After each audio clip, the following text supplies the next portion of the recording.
ആരാണ് ഞരമ്പ് ഇവിടെ? രാവിലെ നിങ്ങൾക്ക് അടി കിട്ടിയോടോ? അല്ല, ഇത് ഞങ്ങളല്ല, രണ്ടുപേരെ ഒരു മറൈൻ ഡ്രൈവ് കിട്ടിയാ? അല്ല, ഇത് കോഴിക്കോട്. നിങ്ങൾക്ക് കിട്ടിയിട്ടില്ല? നിങ്ങളെ പോലീസ് രക്ഷപ്പെടുത്തിയോ ഇൻവെർട്ടർ കോമ?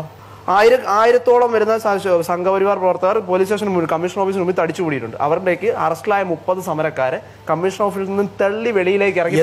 പക്ഷേ നിങ്ങളുടെ ഈ സമരം കൊണ്ട് ഒരുപക്ഷെ സംഘപരിവാറിന്റെ ഒരു സദാചാര പരിപാടിക്കെതിരെയാണ് തുടങ്ങിയെങ്കിലും ഒരുപാട് ആൾക്കാർ ഇതിനോട് ഉള്ള പ്രതിഷേധമായിട്ട് രംഗത്ത് വന്നു.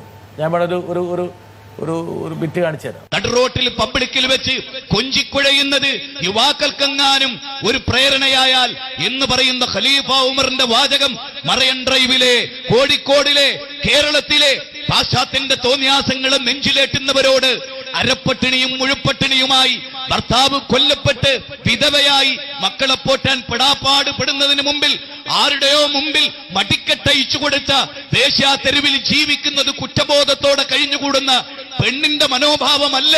അന്തഃപുരങ്ങളിലെ പെണ്ണുങ്ങൾ ഇറങ്ങി ടൈറ്റ് ജീൻസും ധരിച്ച് ഞാൻ എന്തും ചെയ്തു കളയുമെന്ന് പറയുന്ന ഇത്തരം വൃത്തികെട്ട ഒരു സമൂഹത്തിന്റെ അരാജകത്വത്തിനെതിരെ പടപൊരുതാൻ ധാർമ്മികമായി കേട്ടോ?